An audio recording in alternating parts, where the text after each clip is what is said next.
All right. From the sniper's hide to the written page, Jon Daly has spent his life mastering precision, both in combat and in storytelling. Today, we're going to get into the mindset of a Marine sniper, the lessons from special operations, and how mental toughness is forged through movement, discipline, and embracing discomfort. Raw, uncut, and unapologetic. Welcome to Men Talking Mindfulness. Our guest today is Jon Daly, a former Marine sniper and special operations leader with over 20 years of service, including tours in Afghanistan and Iraq. Part of Detachment One, he helped lay the groundwork for MARSOC. After retiring, he earned an MFA in creative writing and shares insights on resilience through his newsletters Walking Point and RTFU, for Ruck the Fuck Up. And he's the author of Tough, Rugged Bastards, exploring the raw realities of Marine special operations. Jon, welcome to the show. Thanks for joining us, brother. Hey, John, Will, thanks for having me. We're excited about this. And Will, good to see you, my friend. It's been a while since we've actually recorded. I think we took a week off. So here we are. Oh, we did. Well, it's good to be back, Jon. I mean, I have two Johns here today, everybody. So I'm going to try to not fuck this up, as little as possible. So Mr. Jon Daly, thank you for coming today. Thanks. We're going to do a one breath practice, but hey, just a reminder, hey, we have a 9-week live meditation course coming up on April 27th. So check that out. Get your head clear, develop the discipline of meditation so you can just be more badass in all aspects of your life is basically what the program does for people. So let's just do our one breath grounding practice. So maybe close the eyes or not, or just exhale the breath all the way out. Feel your feet down deep into the ground. Take one big belly giant breath in. Just hold it a little bit at the top and let it go nice and slow. All right. Great to be here with you, gentlemen. Let's jump right in. Jon, Mr. McCaskill, if you will. I think you should call me Commander. Commander McCaskill through the rest of this episode. Yes, Commander. Okay, Commander, and Commander, please take it away. Okay, I'm just fucking with you. And for our episode, if you're wondering why, or sorry, for our audience, if you're wondering why we're laughing so much, like I read the intro and totally fucked it up, and so we're resetting. So here we are. Hey, but Jon, the other Jon, clearly not myself. Hey, you spent 20 years, man, 20 years in the Marines, and a good portion of that was as a sniper and special operations leader. For you, what do you consider some of the biggest lessons that experience taught you about resilience and discipline? Wow, that's a big question. We'll just fill up the rest of the show talking, Jon. Exactly. So much, I joined the Marine Corps at 17, so I, knew nothing about, and I grew up in a little tiny town in West Virginia. So I, really didn't know a lot about a lot when I joined. So sure. Kind of becoming a man, was the first step, and then, becoming a Marine. And, but early on I learned, I'm seated, so you can't really tell, but I'm like 5'7", at the time when I joined, $130.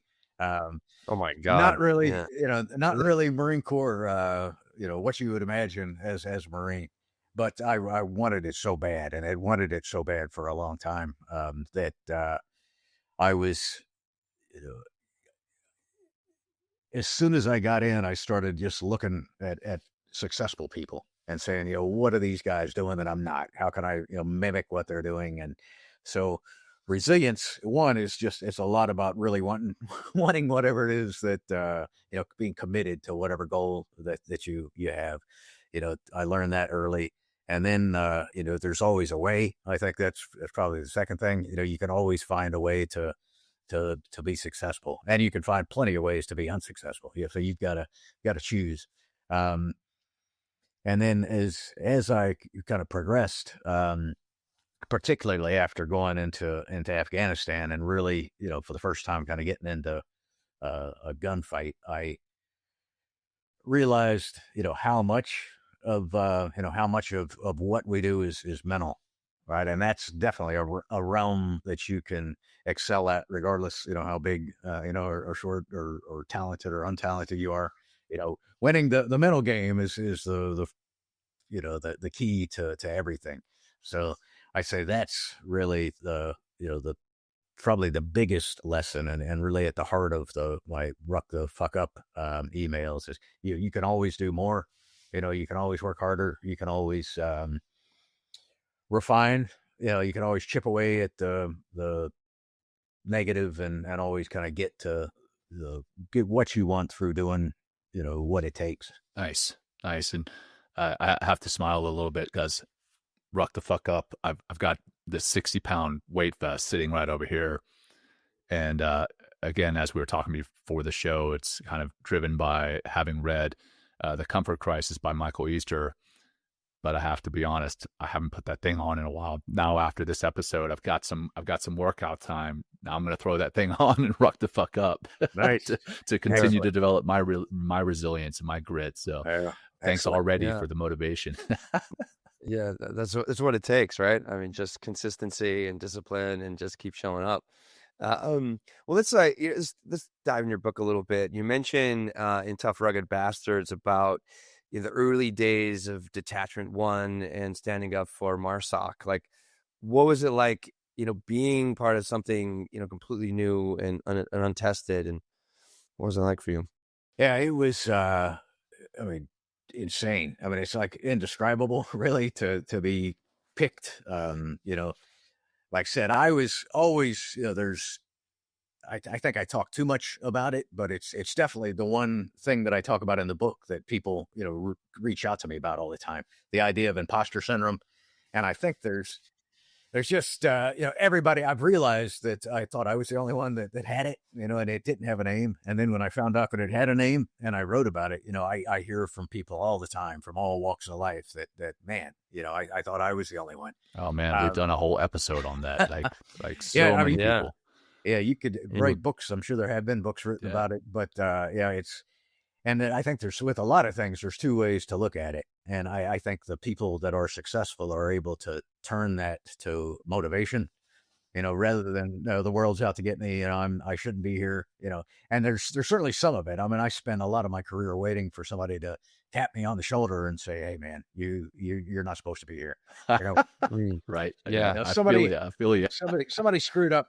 So, getting tapped, for that, so we were selected from among Force Recon Marines, and so the team leaders, the four of us that were picked. I mean, I was the youngest guy, the junior guy. Everybody else had like a couple more years and some rank on me. So yeah, I was like, "Are you sure? Are you sure?" Sure, I'm the guy you want. How old are you, and what rank are you at this point, Jon? So I'm an E7. I've been, certainly not a young guy. I'm probably 34. Been around. It's just the other guys were all E8s, the other team leaders, and to me, it just, I like I said, I had a habit of kind of sometimes idolizing, but just picking the guys that I wanted to be like, and the other three were those guys, and so I'm like, man, now I'm being lumped into this group with them, so that's like a little daunting, but still to be thought of, to be picked, and then to have that incredible opportunity to start the first Marine Corps SOCOM unit, and so I think lots of people probably understand, but for the people that don't, the SOCOMs began in 1987, and it was kind of it was a response to the failed Iranian hostage rescue attempt. There was there was a big clusterfuck, really. Yeah, it was. Lots of folks died in that. Yeah, and a lot of it was because the Army, Navy, the Air Force, Marines couldn't talk to each other on radios. There was no centralized coordination, so they were directed to start up a special operations command that provided oversight for all special operations. What was that? Operation Eagle Claw, right? Yeah. And for those who don't know, basically we were going to get the hostages. I think we had a C-130 on the ground and two CH-53s or MH-53s, Okay, those and are planes. the MH-53 is a helicopter. Yeah, sorry, Will. I'm not a veteran no, there, all John, good. Mr. Daly. So C-130 aircraft, airplane. I think it was a C-130, and two MH-53s helicopters land, and there was supposed to be a refueling. Ends up being a massive fire and explosion. I forget how many people died, but it was, like Jon said, a lot of miscommunication, or not only miscommunication, but inability to communicate at all. So that's what kind of ended up standing up SOCOM, which is Special Operations Command. So sorry, I'll shut up now. But when that, thank you, John. When that happened, the Navy said, "Hey, SOCOM, here's the SEALs." The Army said, "Here's the Army Special Forces, the Rangers," and the Air Force said, "Hey, here's our, pararescue guys, our combat controller guys." And the Marine Corps said, "Nah, we don't want to participate." Much to my dismay. So I was. This was happening. This was 1987 when SOCOM started. So I was just coming in the military, and I would not get to Force Recon for another 5 years or so. But we would always, we were somewhat disgruntled that we felt that we were as trained and equipped and capable, but we were not a part of U.S. Special Operations Command. So it wasn't until post 9/11 that the Marine Corps was told, Donald Rumsfeld was the Secretary of Defense, and recognized that there would be a need for more special operations. So he told the Marine Corps, "Hey, this time you guys are going to participate." And in true Marine Corps fashion, they said, no. Until finally he was like, "Yeah, I'm not, I'm not stuttering. I'm not asking." Yeah, you're going to do this. So the Marine Corps and SOCOM wasn't really excited about the option either. They weren't really interested. They're like, "We're good with what we have. We know how everything works. We don't need a new kid on the block."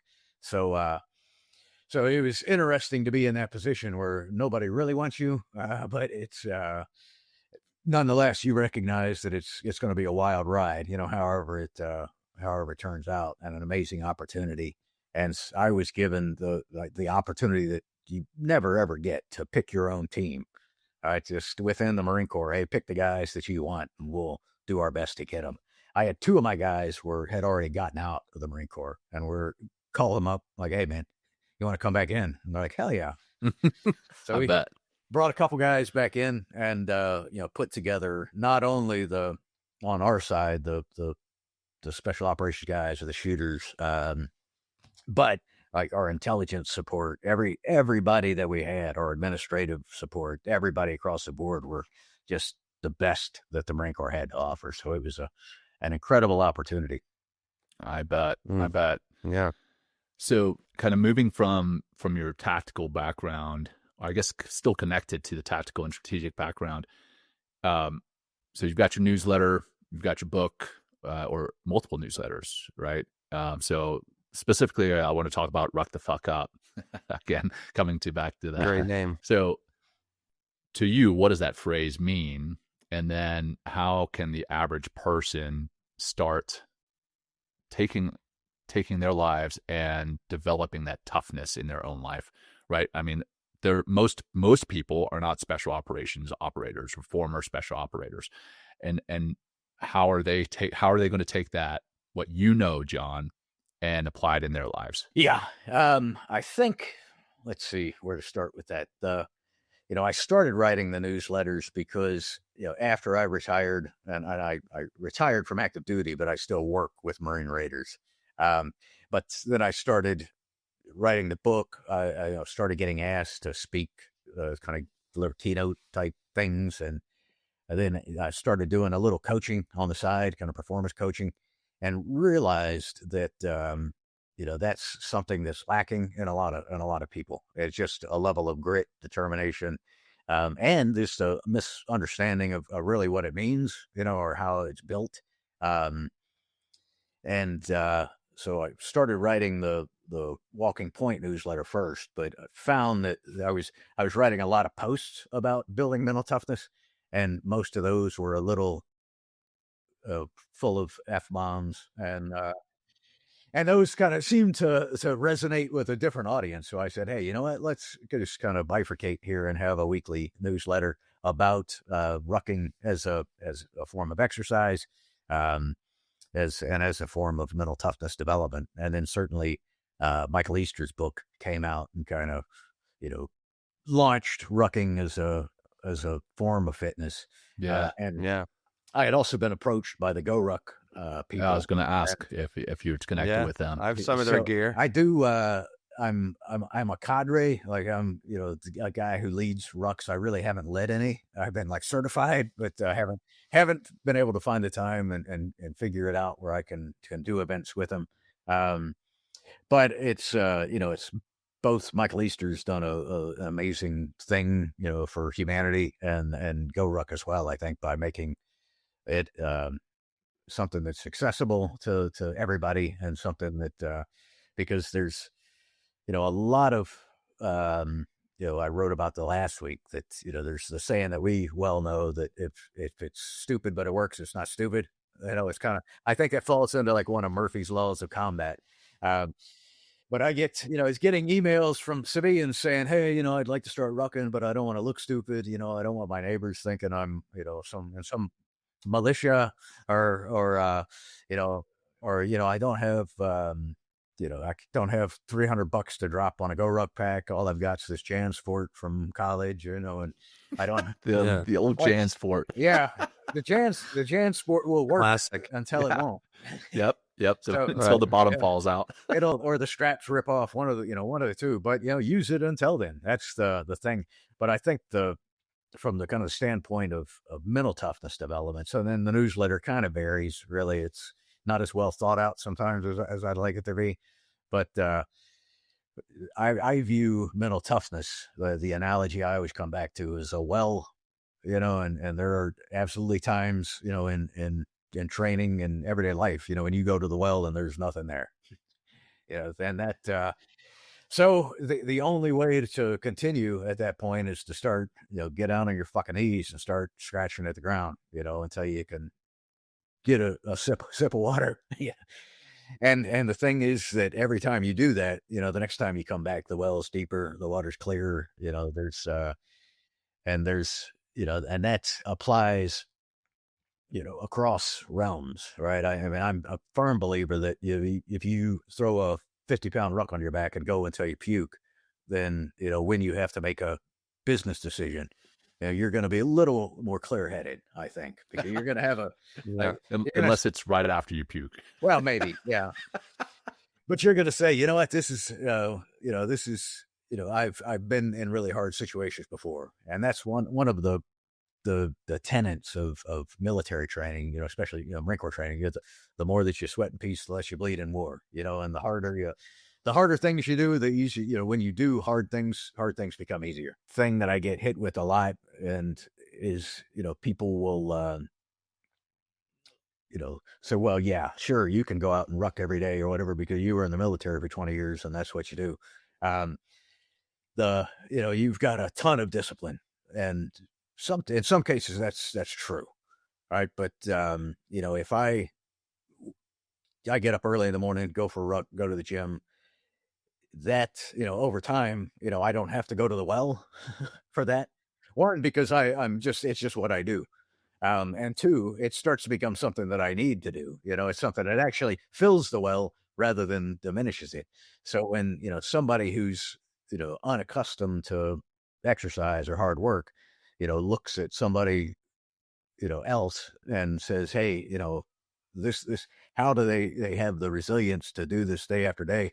One possibility is they just love doing it, right? They love going to the gym. It's not a thing that detracts from them. It's the thing that, replenishes them. So when you, decide that, yes, tomorrow I'm going to get up at 4 a.m. I'm going to go to the gym. I'm going to eat all healthy foods, and I'm going to, you're starting to, scoop, buckets of water out of that well. And then by, sundown, when you finally come home from work, sit down, and then, there's nothing left in the well. And then you go to the refrigerator and you eat everything, drink all the beer. Yeah. And that's to be expected, right? Because you've earned it. Discipline is a finite resource. So you've got to, right. Yeah. Well, talk to us more about rucking. Like, I'm familiar with it. Some other people might not be familiar with it. Why is it such a great and easy discipline? How does it help us develop, more of that mental toughness? Just for my own, like we had Remy Adeleke here on the show like a couple years ago, and we asked him a simple question of, what do you do to challenge yourself on a regular basis? And he goes, I got on the treadmill, I go like 15% incline at 4.2 miles an hour. And I just walk. I just hump the whole time. Just walk, walk, walk, walk, walk. I've been doing that practice for at least 2, 3, You've 4 been doing times it a ever week since for a we had couple of Remy years. on. I know, and Yeah. it is like, man, it is like it is its own meditation, its own moving meditation.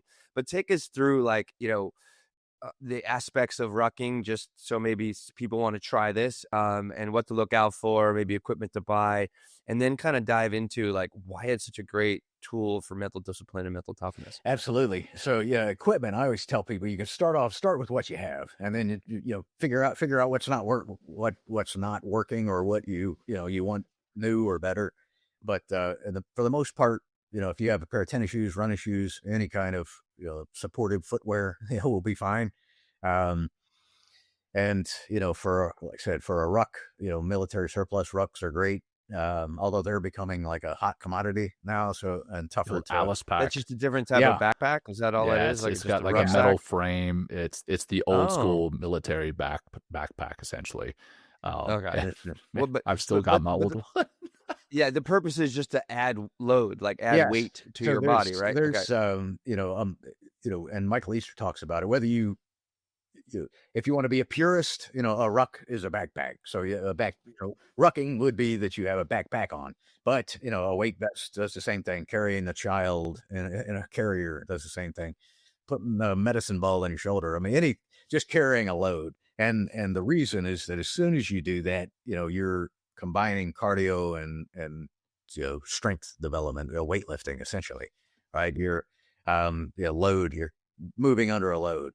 And so you really double the benefit of the workout. You're starting to, and there's obviously things that you can add. You can start, do some squats with your pack on, and now that's something additional.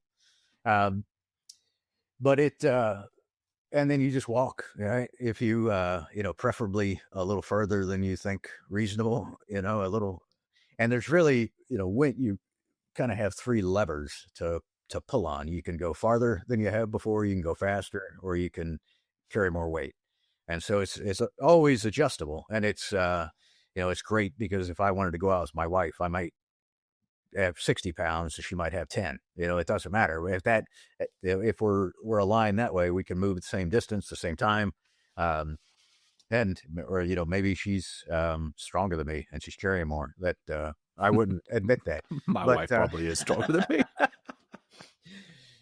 But the one thing that happens, and it's just like with the treadmill, is, in my assessment, is when you reach a point where you have to let go of all of the shit in your head, at a certain speed or elevation or distance, you can't ruminate on anything else, right? You can only focus on maintaining that pace or that, going up that hill. And that's the point where I feel that's, when I consider myself to be in a moving meditation. I'm just not, although I try, a lot, I have a very difficult time with seated meditation. There's just too much shit going on in my head. And I know that proves that I need it all the more, but that way I get to kind of knock out two birds with one stone. Get to get a workout in and got to clear my head. That moving meditation, I know a lot of people when they work out, they want to pop some headphones in, jam to their favorite music. Are you out there with nothing? You've just got your ruck and you're moving and kind of being in that moment. It's like that's the moving meditation for you. Or are you jamming to some music? No, I don't. I used to, until really, I guess COVID kind of put an end to it. But when I retired from the military, I got into running long distance races, like 100-mile across states and things like that.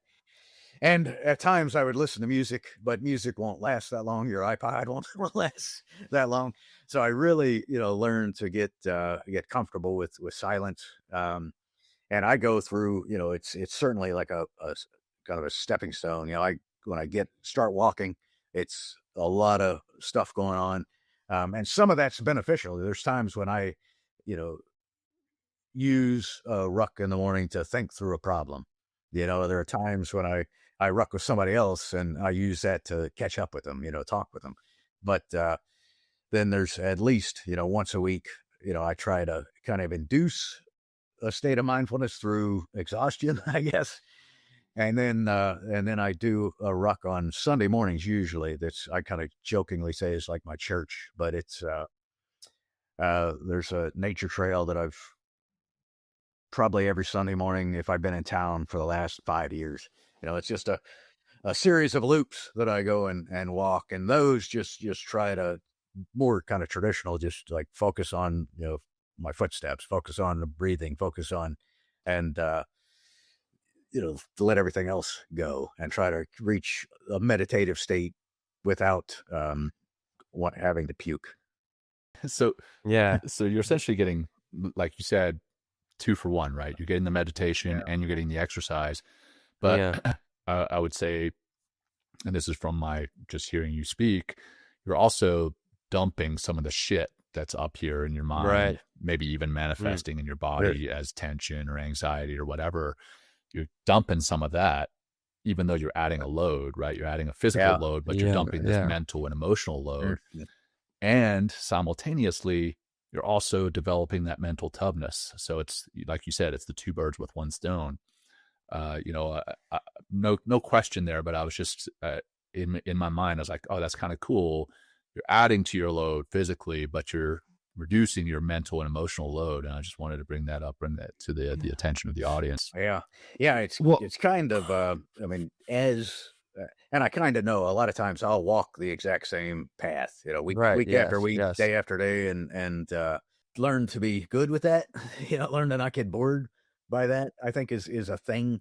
But yeah, there's kind of the moving into the maybe the first mile or so where you're just kind of letting everything swirl. And then at a point, or at a certain speed or at a certain elevation, those things start to, there's not room for them. And they start to kind of fall away, as you start breathing heavier, you start, trying to maintain a pace. So it's, it kind of definitely goes through a process with each iteration. Yeah. It's like that classic book, The Things They Carried. Isn't that about, if I remember correctly, that's isn't that about a Marine platoon or something? And then it's not about what they're physically carrying, but it's about everything else they're carrying. So, it's Tim O'Brien, who's an Army. That's right. Guy. Oh, that's right. Yes. And I saw him speak. He talks about both, and that's what's like a classic of, actually in my book, I quote him once, and I kind of have a little homage to that idea that there's like the physical things that we carry, and then there's, the mental things, and all the baggage that we have with us. There's a reason they call it that, right? Yeah. Yeah, it's true. Well, how is that? I mean, by doing, moving meditation, I love the idea, it's different than a seated meditation, but it is a meditation because of a lot of different reasons, but the repetitiveness of it.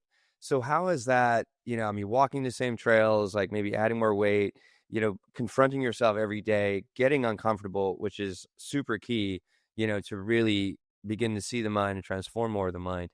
How has this changed for you? How long have you been rucking? How has it changed? How has your relationship to rucking and your discomfort kind of changed by just continually repeating the same exercise over and over and over again? Yeah, absolutely. It's something that in the military, you can't be in the military and not you spend a lot of time with a ruck on your back, especially in special operations.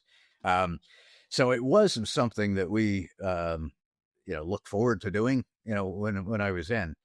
When we started up that unit, Detachment One, the platoon sergeant that we had was, we really, at the early days, we had no equipment. Nothing had found its way to us yet. So we were, he was like, hey guys, bring in, everybody. If you're a recon Marine, you had purchased your own ruck or stolen it or whatever. You had your own Alice pack. So he knew that. He was like, reallocated, Jon. yeah, there you Reallocated. go. Yeah. We had, but you knew that you had one. So he was like, hey, the one thing that we know we can do is bring your rucks in and throw weight in them and go through the hills of Camp Pendleton, California. And we, although we were, very fit, we were, recon Marines with no stranger to having rucks on our back. But he was like, hey, we're going 20 miles. And that's a kind of a daunting, through the hills, and we're going to move at this kind of metronomic pace. We're gonna 15 minutes per mile, each mile, every mile, and which is moving. And the thing with that, we kind of guys bitched and moaned that like, hey, we're pretty senior guys. We've all been in for a long time. This just seems like something that we would.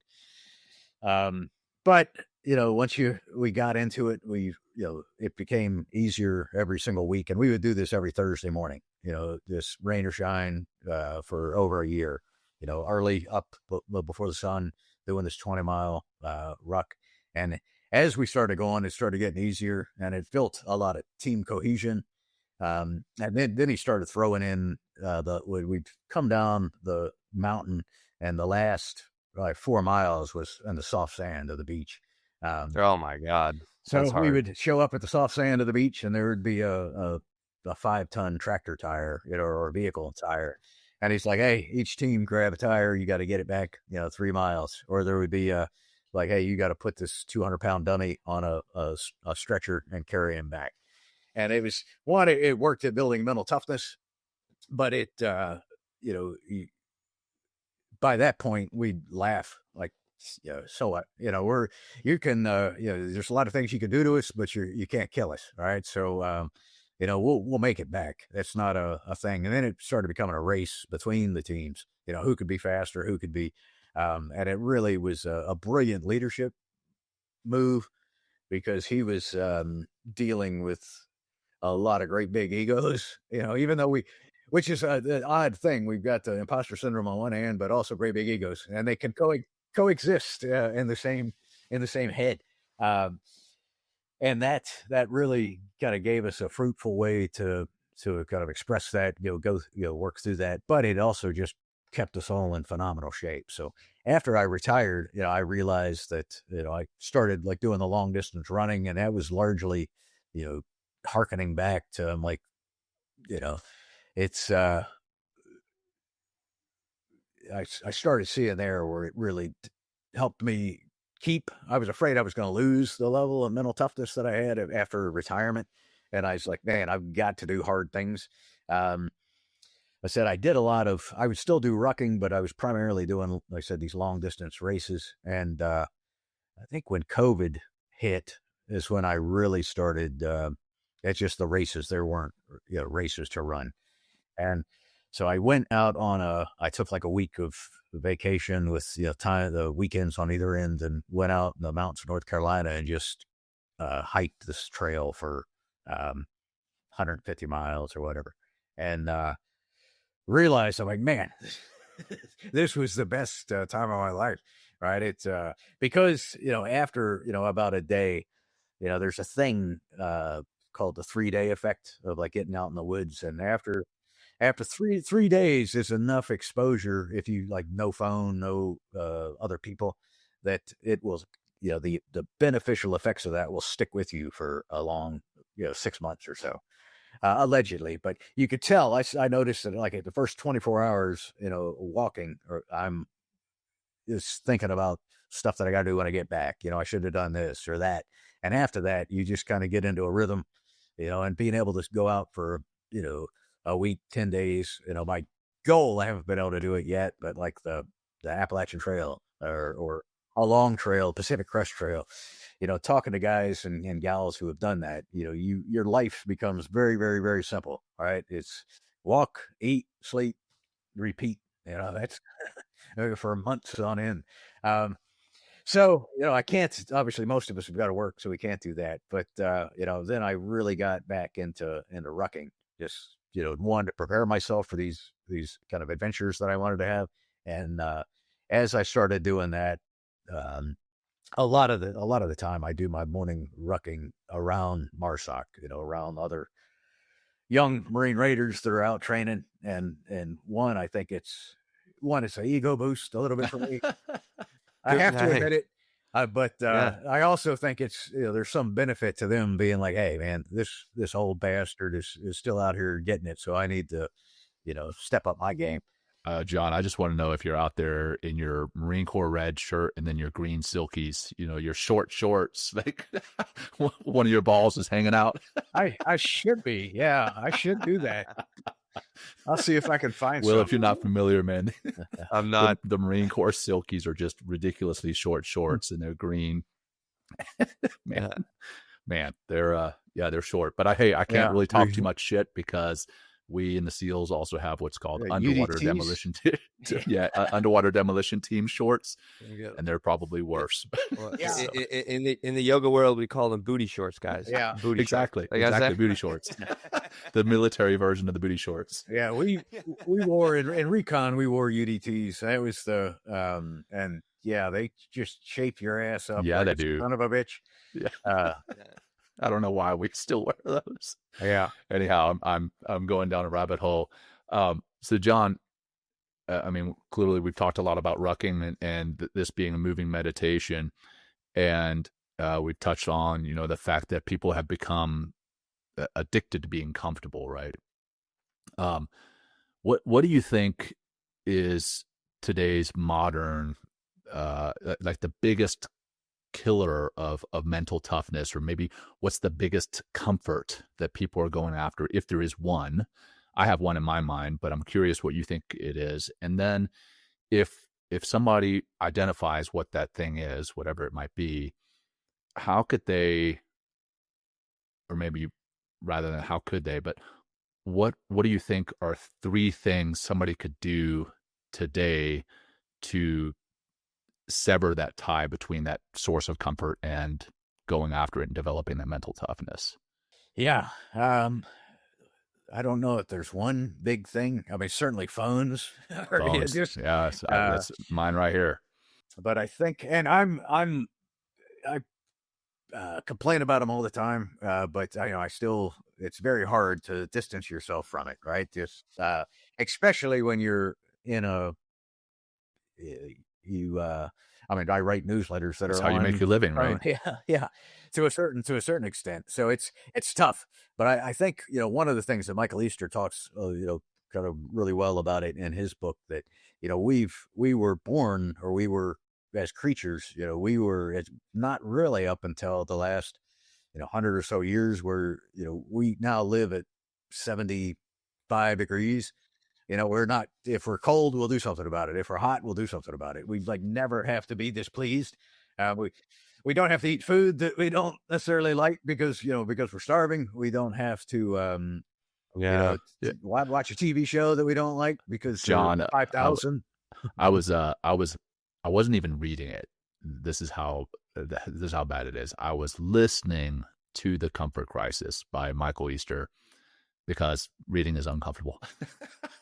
but I'm listening to it, and I was listening to it in my truck with heated seats and a heated steering wheel, and it was sitting at 72 degrees. And he mentions that part about, most of us preheat our vehicle before we get into it if it's cold outside. I was like, shit, I just did that. And here I am, I think of myself kind of as a badass, and here I am heating my seats and my steering wheel.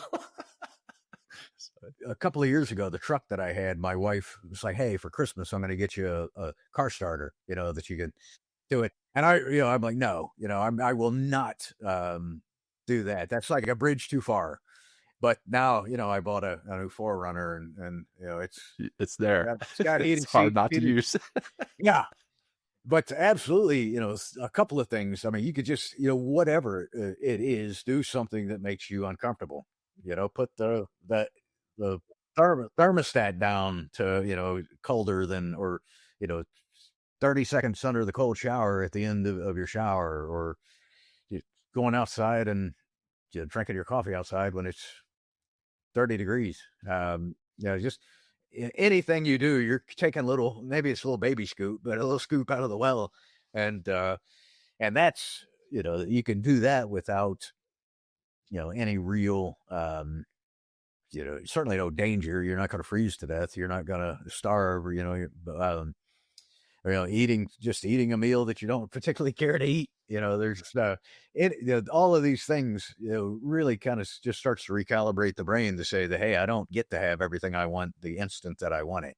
And then obviously, stepping up levels is saying, hey, let me go work out harder than I'm used to. Let me, go for a run that's longer or farther, or swim harder, or ruck, whatever it is. I mean, absolutely, rucking doesn't have to have anything to do with somebody's practice of developing mental toughness, but you get a lot of bang for your buck out of it, I think. Yeah, for sure. Yeah. Jon, do you have kids? I do. I have two. They're both out of the house. Yeah. I was just thinking, as parents, we always want what's best for our kids, or that's not true. It's not that we want what's best for our kids. We want to do what we think is best for them. And, I grew up comfortable. My parents took care of me. We never wanted for anything. And now I want to do the same for my children. If they want a toy, I'm either going to drive to Walmart, which is 3 minutes away, or I'm going to order it on Amazon, and it's going to get delivered to my door the next day. And I've got young kids. This is I'm not buying toys for my 20-year-old. I've got a 7-year-old, a 5-year-old, and a 3-year-old, and I'm buying these toys. And I'll go on trips, and every time I come back from a trip, there's kind of like this guilt that I've been gone, and I want to buy them a toy. So I'll buy them, the standard airport toy, and I'll pay 50% more, maybe 100% more than I would have otherwise.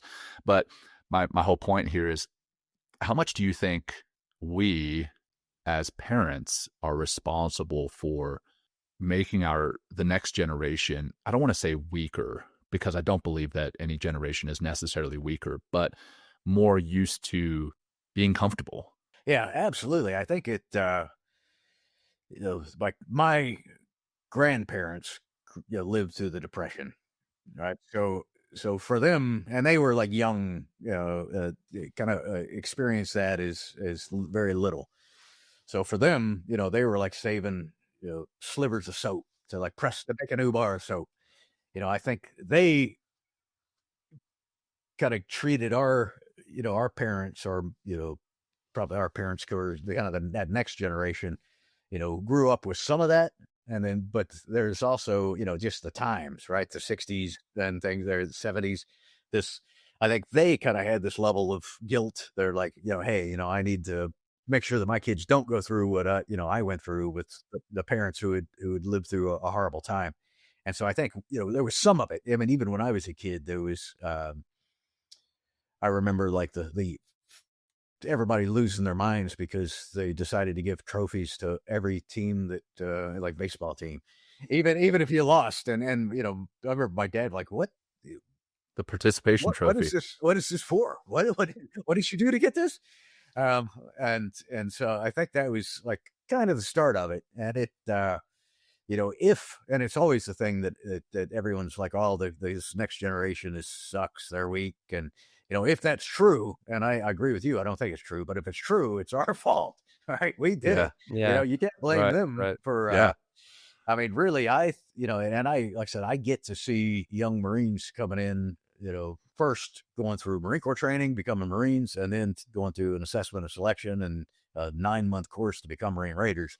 And, I mean, there's still incredibly hard, incredibly tough, incredibly talented young people out there. So I don't, I think it comes back to what we were talking about at the beginning, your commitment to doing something, is still there. If you want to do it, you'll find a way to do it. But I do think I think it's a lot harder to be a kid nowadays. I do too, man. Oh my gosh. I mean, from the relentlessness of social media, of having a phone, of, being, I mean, if I went to school and somebody was picking on me, then I knew at the end of the day it was over. Maybe the bus ride, I might get, my ass kicked in the back of the bus. Now you got to go home and have it. Doesn't stop, never stops. So or vice versa, right? Like like some of the shit and shenanigans that that I did as a kid, if phones were around and that had been on YouTube, like, Oh yeah. I mean, come on, the life that these kids are living, I don't think we, as Gen X or even more senior millennials, give the younger kids credit for. It's an incredibly tough time to be a kid. Yeah. And I mean, they're just, they're, whether they're accustomed to it, I mean, they're natives in it. I think, for us, we weren't, but now we're being like bombarded with all of this stuff. They're growing up being bombarded with all this stuff. So the idea of attention span, like their attention span, it's not short because they are choosing to say, hey, screw you, mom, I don't want to listen. And I mean, maybe there's some of that probably, but I mean, it's short because they've, from the time they could walk, they had a phone in their hand and they've been, inundated with TikTok videos. So it's tough to blame them, but I do think that that also doesn't mean that, we shouldn't try to do something about it. And I think, is one, the greatest thing that we could do is get your ass outside, and do something. Put your damn phone away, do something outside, ride a bike, go for a hike, go fishing, walk the fuck around. I don't know, play hide and seek, something that's, yeah, right. Remember those days? What we did, man. Yeah. Make something up, or literally just be bored. Like I clearly I love my kids, but my 7-year-old, she complains about being bored all the time. I'm like, good, you got to be bored. Like, embrace that. Like, there's goodness in being bored. Like, so much creativity comes from being bored. Yeah, like, absolutely. I wish sometimes I had the opportunity to be bored. Right? Yeah, and just the ability to sit at a waiting room for a prescription or something and just sit there and wait. And I try to do that, without your phone. Yeah. And it's inevitably, 5 times out of 10, I'll like, well, I could use this time to do something productive. Yeah. But when you don't, then, boom, these flashes of insight, start to, because you can't, have those epiphanies or aha moments, when, your head's already full of nonsense, right? Even if that nonsense is important nonsense. Right. We had a Dr. Audra Horney on here a couple of weeks ago, and she was speaking about men and their mental health and their desire, non-desire rather, their reticence, if you will, to go and seek therapy. And she says, when she talks to men, she's like, how often are you disconnected? And and by disconnected, she doesn't just mean from your phone, but you're constantly doing something, right? From when you wake up in the morning, a lot of us are on our phones, or we're listening to a podcast while we're driving. Now, if you're listening to Men Talking Mindfulness, I applaud you. Keep listening. Of course. Exactly. But we're always thinking, hey, what can I be doing? Or rather, even more importantly, what should I be doing in this time? And we'll fill it up. We rarely, if ever, disconnect from doing. I think those times of boredom, or just times of mentally doing less. So like rucking could be boring, if you will, and yes, I guess for most intents and purposes, yes, you're still doing something, but you're not connected to your phone. You're not connected to technology. You're not thinking, what else could I be doing in this moment? Or at least after doing it for a while, start to clear that mind. What are your thoughts on being disconnected more often? Yeah. I guess you've already given a lot of that, but but no, I think it's one of the things I talk about a lot with clients that I work with in coaching is, they're always like, hey, I want to start this new habit or whatever. I want to go to the gym, but I don't have time. Like, all right, there's the like beat down saying that you have the same amount of hours as Einstein and everything else. But Einstein didn't have a phone to contend with. But, imagine if he did. But the thing absolutely is that, every single one of us fills up 24 hours every day. I read a thing recently that the average person spends 2 hours a day on their phone. So, I mean, and that's an average. Average, yeah. And there's certainly, it goes up from there. But, that's, 2 hours that you can, you get a hell of a workout in 2 hours. You can learn a language in 2 hours. There's a lot that you can get done. So if you want to do something different, you've got to find where that time is coming from. And when you start, the thing that I exercise that I usually try to have them do is go just carry a notebook around with them and go through the day. Just like, what am I doing? Every 15 minutes. Time audit. Yeah. And when you do that, you realize that, I think although younger people might not know this, but if you went to Carnival, like back in the olden days, there was a game where it was like a horse race, and you had like a water Squirt the gun. Yeah. And so I really think that's like the best analogy, except that we're responsible for moving all of the horses forward. So we've got 24 hours worth of water, and we've got a bunch of horses, and we've got to move them all, kind of in what in the military we call lines of effort. We got to, like, hey, this guy's a priority today. This guy's and when you do that time audit, you realize kind of where those squirts of water are going, and realize that, hey, if I want a lot of it, one of the huge killers of productivity and of a lot of things is our incessant need to try to multitask, and with that same analogy, if you're bouncing back and forth between targets, you're wasting a lot of water. You're wasting, and we waste so much time, doing that, thinking that we're being uber productive, but prioritizing, what it is that we want, and if it's something that you say that you want, you have to make sacrifices for it. That's there's a great book by a guy who is an Army officer and then an Olympic gold medalist, Lanny Basham. That's maybe not a great book actually, but it's a pretty good book. It's called, I think it's called With Winning in Mind, and he talks about when he decided he was going to become an Olympic champion, he wrote a note on and put it on his mirror, and it was a reminder that every morning he had to say, hey, I'm going to do what's necessary to become an Olympic champion today. And then in the evening, he would kind of audit and say, well, how did I do? And he said, either you will become an Olympic champion or you'll stop saying it. Right? You'll realize that, hey, I'm not, it's not worth it to me. I'm not going to make the sacrifices necessary to my time and to the other things to achieve this goal that I want. So with, I absolutely think that figuring out where you spend your time, and then you realize that, hey, man, I could take 30 of those minutes that I'm scrolling through Twitter or X or whatever the fuck, and use that time to go to the gym or swim or ruck or whatever it is that you want to do.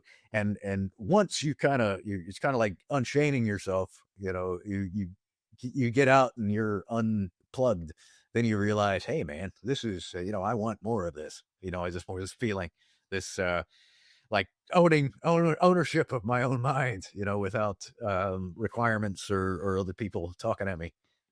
Yeah, well, one thing that really stuck with me as I've begun, and I think we're always developing as a person if you want to. And I think one thing definitely what social media does, it just puts us in that consumer realm where we're just sitting back and just receiving and consuming information.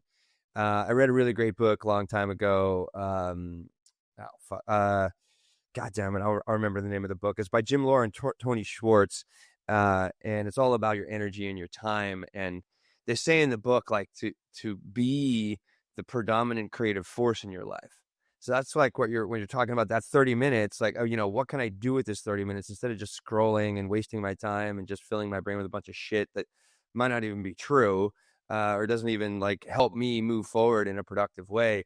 But taking that time, those 30 minutes or whatever, like, or like you talked about that Olympic guy, just like going after something, right? And then putting yourself into the place where, what am I going to do? Like, I need to do certain things in order to become a champion, in order to, write a book like you did, in order to, develop more, mental or physical strength.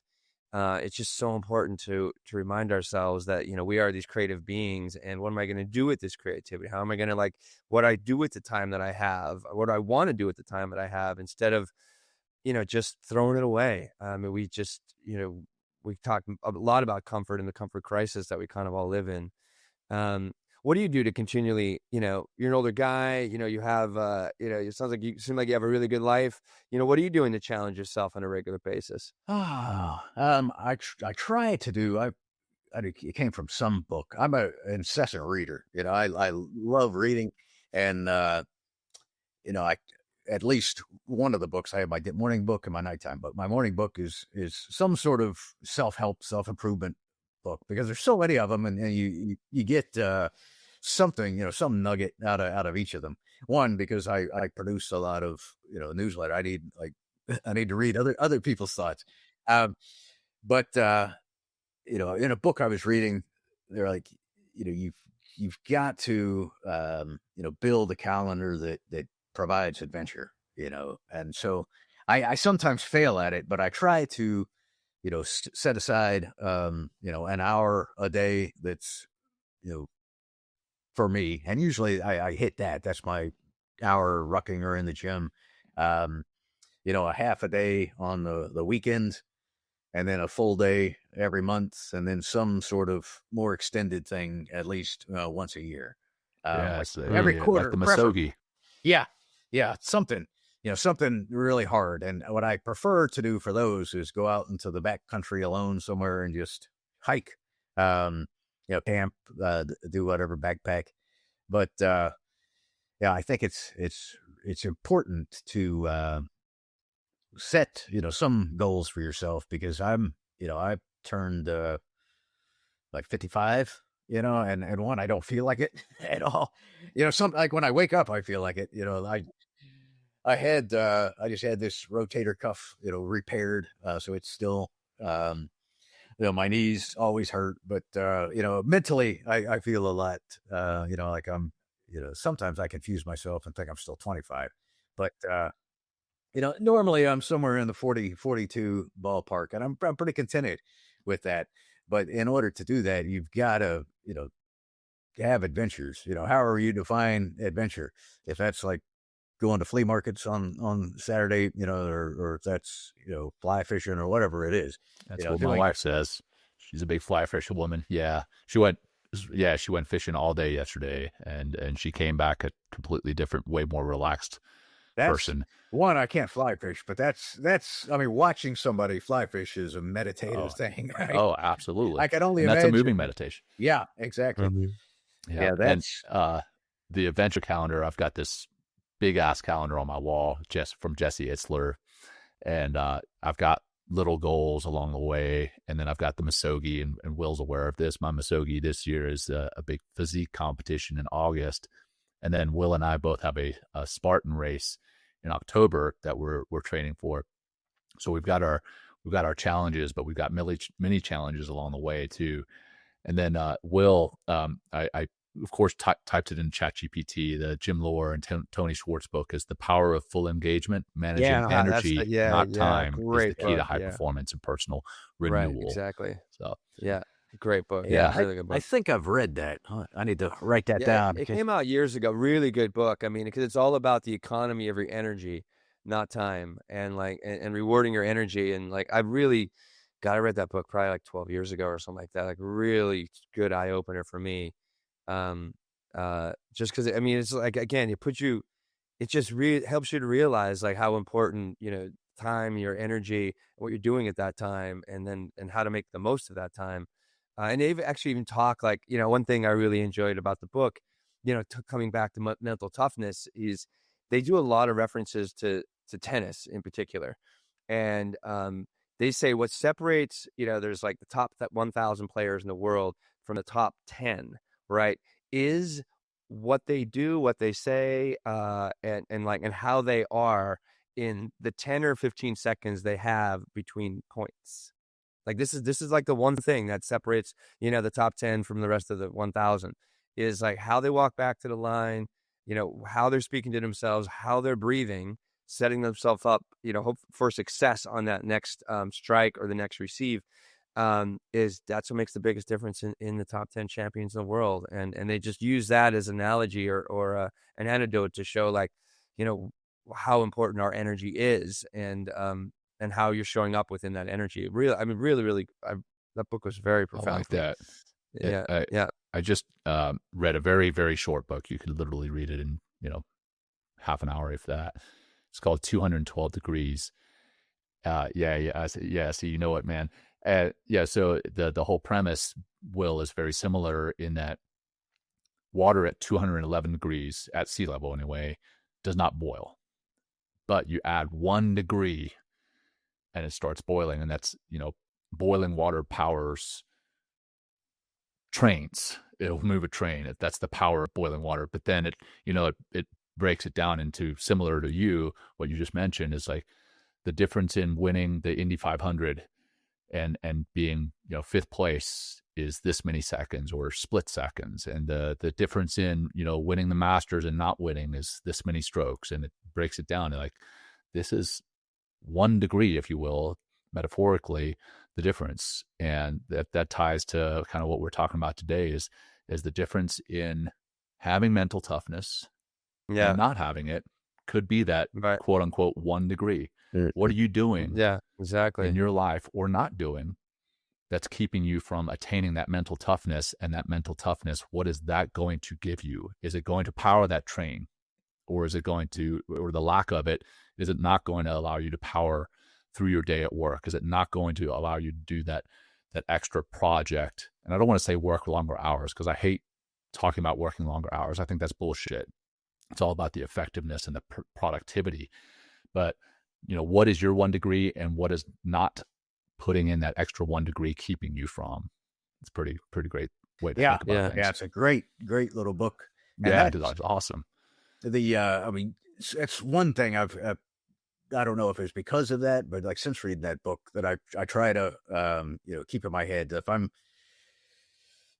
go to the gym and you're like, oh man, that's the last rep, I'm like, nah, man, do 1 more. You can do 1 more. You can, and maybe you got to yell at somebody like, hey, watch me, make sure I don't crush my chest. But I bet you could do 1 more. And when you start just that simple mentality shift, right, this starts to, it has this cascading effect, because one, then now suddenly you're getting, just over time, you're getting stronger, for the, or fitter, and if you're that tennis player that's walking back to the line, now your heart rate is lowering more rapidly, you're recovering faster. And so you're ready for that next point. You're in a better, physiological position, for that next point. You're, and that just, it builds on itself from like, one of the things I always tell the folks that I'm coaching is, when you first do that time audit, you're like, hey, where am I going to spend this time? We need to look at sleeping first, right? How much, if you're not getting enough sleeping, for a while when I was like 2 years ago, I'm like, I'm going to, nail this setting meditation thing. I'm going to wake up in the morning and I'm going to sit there for 30 minutes and I'm going to meditate, and got to, where I was like, yeah, pretty comfortably, doing that, felt I was gaining from it. But then I realized, I'm like, but I'm waking up 30 minutes earlier to do this. Is 30 minutes of sleep better than 30 minutes of meditation? I didn't think that it was. So, if you're not feeling the machine, right, or resting the machine, allowing the machine to recover, then anything else that you do is not going to have the maximum, output. Yeah. I feel you got to fuck with yourself. You really got to fuck with yourself. No, I mean, you do. You really do. Like, when when I started doing that, my own version of ruck, I live in New York City, John. So it's like, it's tough to get out. And, I guess I could ruck around Manhattan and step over bums and garbage and, and that's people. Bums. That's a harsh word.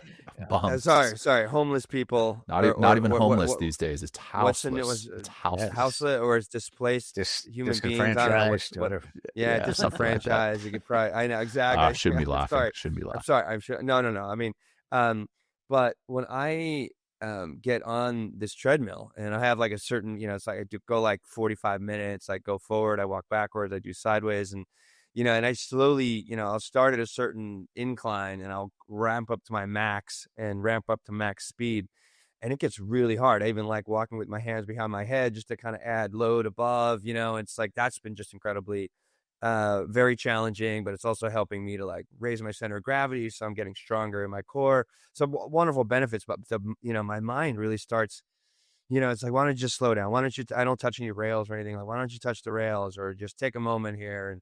And I found a way forward, like I'm empowering myself with affirmations in some ways, or just like knowing like, I just got to get through this little, this little mental, whatever glitch, if you will, and just keep breathing, just keep going. And then all of a sudden it starts to soften, right? It starts to ease itself a little bit and I can just keep going. And it's like, it's really in that moving meditation, kind of mindset that we're talking about here. It just, become more resourceful. My well gets deeper and gets fuller, because when things get more challenging out there, whatever it is, whether it's in, with the podcast or, some other aspect of my life, I'm like, well, I have the ability, I have the resilience that I've been developing because I'm putting myself in those difficult situations, to really pull through and just whatever the results are or what they're going to be. But like, I know I can hang in the arena, and not just like push myself out. So, what's the saying? It's like, do easy things, have a hard life, do hard things, have an easier life. And, I think I think a good, like almost closing message for our audience here, because it's like, this is really what it takes. And, and rucking is something, I love what you're bringing to the conversation here, Jon. Rucking is something that is so easy. Get a weighted vest, throw a backpack on, throw 20, 30, 40, 50 pounds on, and just get out there, and, work your muscles, work your mind, work your cardiovascular strength, develop your lungs. And how is that going to serve you? Like going forward, if you have like this really strong, body and a stronger mind, and just become more capable. So I would say, yeah, say that rucking is not easy. I would say rucking, it's simple, but it's yeah, not yeah, easy, right? right. Okay, yeah, right. It's, I mean, it's simple in its form, right? I mean, I definitely, what I'm going to promise for you, Mr. Daly, is I'm going to go out and get a weighted vest, and I've been wanting to get a weighted vest, and because I do this like treadmill thing like at least 2 times a week, but I want to get, I'll probably get like 20, 30 pounds, or I can add more as I go on. That's what I got, man. It's got little sandbags in it. That's gonna, oh God, that's gonna really mess with my head. But I'll report back to all of you and my social media stuff. But I can't wait. I mean, it's like it's just when I do that hard thing, every time I come off that treadmill, I feel great. Like I'm just like, I did that. I'm all full of sweat. Like, I just like, what else can I do for that day, or what else can I do tomorrow? If I can put myself through that, through that, crucible, if you will, for a little bit of time. So absolutely. Yeah. That's I think the key is when and if you don't know, I mean, we're kind of telling you that, when you do something hard at the end of it, you're going to be like, man, I'm really glad I did that. I feel better, especially for me in the morning. I do all my workouts in the morning, and man, I've knocked out the hardest thing for the day already. It's done. I've started the day with a win.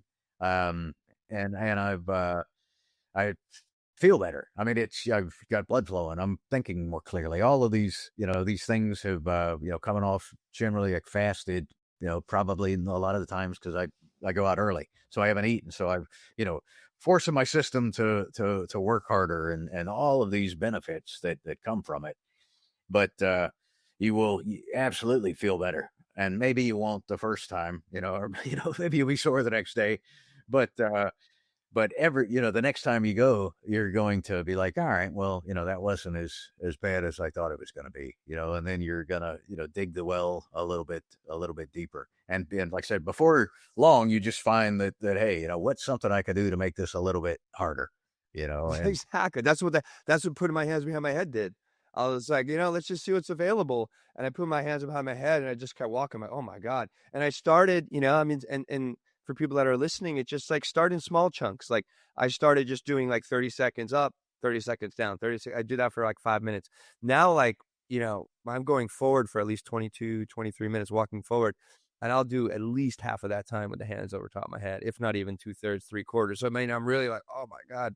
But like, I really like what's helped me get stronger is just seeing my weaker mind, my lower self, just like, oh, just quit. Like, oh, you did it yesterday, whatever kind of negotiation it's trying to, bring into that moment. It's like, no, I'm going to keep going and keep going, until you're something more, change the conversation for yourself. Yeah. There's So, a quote by mm, General Patton that I should mm, memorize, but he said something about the mind is he's like, never, you can't listen to your mind. The mind will always tell the body to quit. When the body has a lot more available, right? A lot more in it. And that's, I mean, we know that there's, mothers flipping cars off of their babies. There's, we have immense potential that we don't even come close to touching because we've, somewhere back in our mind tell ourselves that we can't, or that we shouldn't, or that it's too hard and it'll be bad in some way, shape, or form. And in some cases, I think that we're scared of the potential greatness, that is within us, because then we're going to have to live up to it, and, we're the famous runner, Prefontaine, said, if you do less than the best, you're disgracing the gift, or you're doing something, you're I forget the exact quote, sacrificing the gift. I always try to keep that in mind. And on the treadmill, looking at just when you're like, hey, I'm done, I just say, no, I'm going to round up to the next 1,000 feet, or I'm going to round up to the next, I can do one more minute.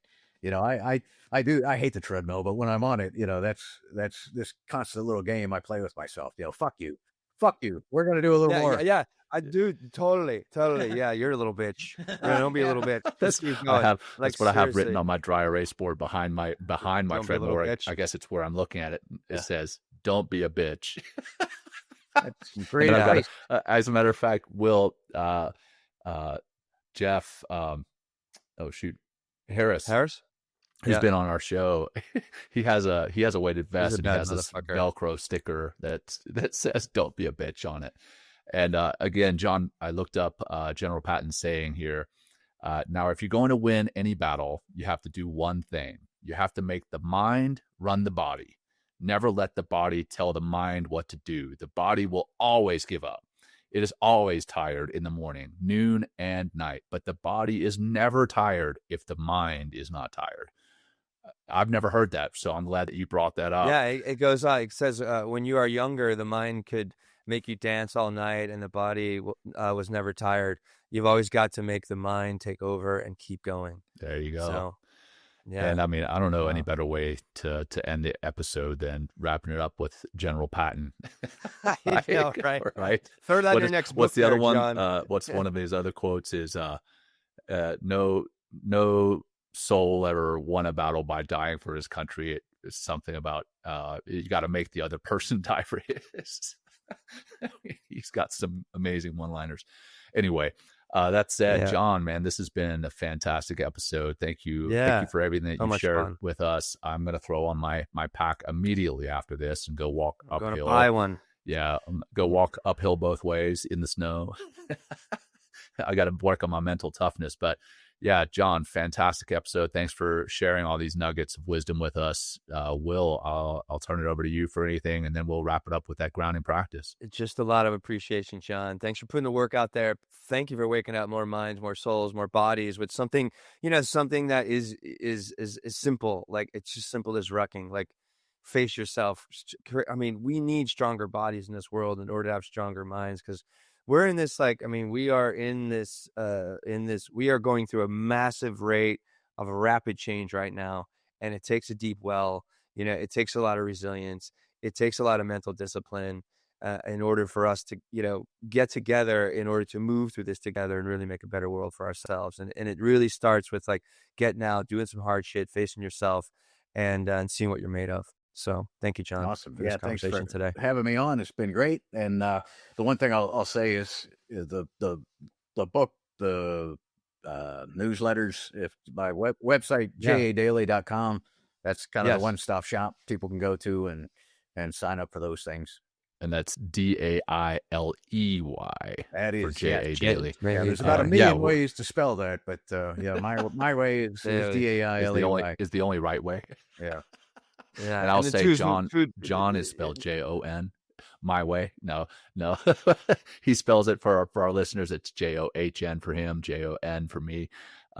So Jon, like I said at the beginning, we'd love to give you an opportunity to maybe run us through some box breathing or some type of grounding practice for us, the three of us, and for our audience, if you're still up for it. Yeah, absolutely. I don't know when I learned about box breathing. I know the NSW, the SEALs have been big on it for a while, and it may have been there, but I started realizing the kind of the mind body connection when we were training for that deployment with special operations, and really got into it. And so started, wearing a heart rate monitor and seeing, before going into an assault, before, on the ride to a house, as a box breathing, how could you bring your heart rate down?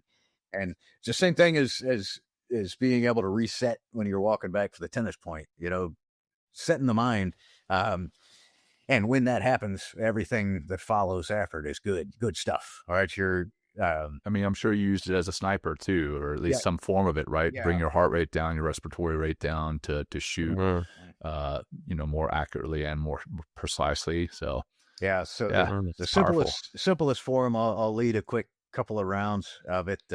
Is Thank you. 4 seconds up, hold for 4 seconds, 4 seconds exhale, and then 4 seconds. So let's go. Here we go. Inhale. 1, 2, 3, 4. Hold. 2, 3, 4. Exhale. 2, 3, 4. Hold. 2, 3, 4. Inhale. 2, 3, 4. Hold. 2, 3, 4. Exhale. 2, 3, 4. And hold. 2, 3, 4. Awesome. And I Thanks, try to Jon. do that a couple times a day, whenever I'm stressed, like even in a meeting, it'll kind of bring the, Heck yeah, man. I in my coaching, I tell people to do that before they present or before they go into a meeting, and what a difference that can make for them. Absolutely. I don't know if they've bought in yet, but I sure hope they do. Well, Jon, like we said, this has been awesome. Thank you again. We'll make sure that you get copies of this when it goes out. It should be coming out in the next few weeks. Thank you again. And for our audience for tuning in, thank you. We appreciate it. If you got anything out of this episode and others will get something out of it, please share it far and wide. We appreciate your support. And that's all I've got. Will, over to you, my brother. No, hey, thank everybody for listening. Jon, thank you so much for your time today. And that's a wrap, y'all. That's a wrap. Until next time, take care. Thank you for joining us today. We hope you walk away with some new tools and insights to guide you on your life journey. New episodes are being published every week, so please join us again for some meaningful discussion. For more information, please check out mentalkingmindfulness.com.